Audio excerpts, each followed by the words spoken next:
नमस्कार. Top news मराठीच्या afternoon महाराष्ट्रमध्ये आपलं स्वागत. पाहूयात महत्त्वाच्या टॉप स्पीड न्यूज.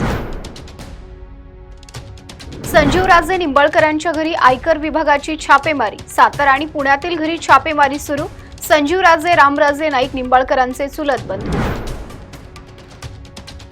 पंतप्रधान नरेंद्र मोदी महाकुंभ मेळ्यात सहभागी. प्रयागराजच्या संगमावर केलं शाही स्नान.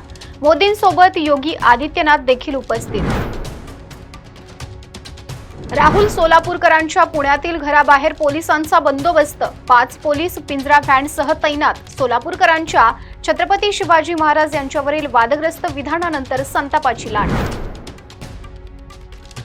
सोयाबीन विक्रीसाठी नाफेड खरेदी केंद्रांवर वाहनांच्या रांगा. नाफेडद्वारे सोयाबीन खरेदी उद्या शेवटचा दिवस. खरेदीची मुदत वाढवून देण्याची शेतकऱ्यांची मागणी. पुण्यात वाहन तोडफोडीचं सत्र सुरूच. बिबेवाडी परिसरात 50हून अधिक वाहनांची तोडफोड. दारूच्या नशेत तोडफोड केल्याची माहिती.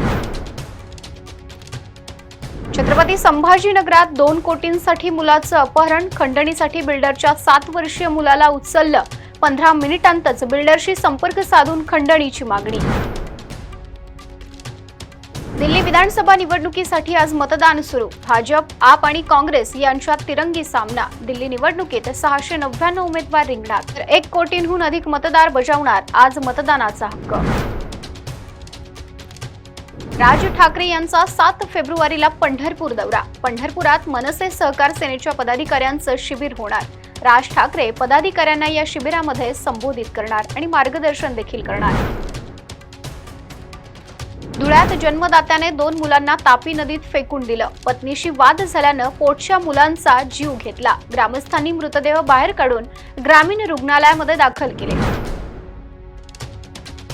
कृष्ण आंधळे हा 57 दिवस उलटूनही अजून फरारच. देशमुख यांच्या हत्येला आज 57 दिवस पूर्ण. मात्र आंधळेचा थांगपत्ता अद्यापही नाही. टॉप न्यूज मराठीच्या आफ्टरनून महाराष्ट्रमध्ये इथेच थांबूयात. पाहत रहा टॉप न्यूज मराठी. आपला महाराष्ट्र, आपली बातमी.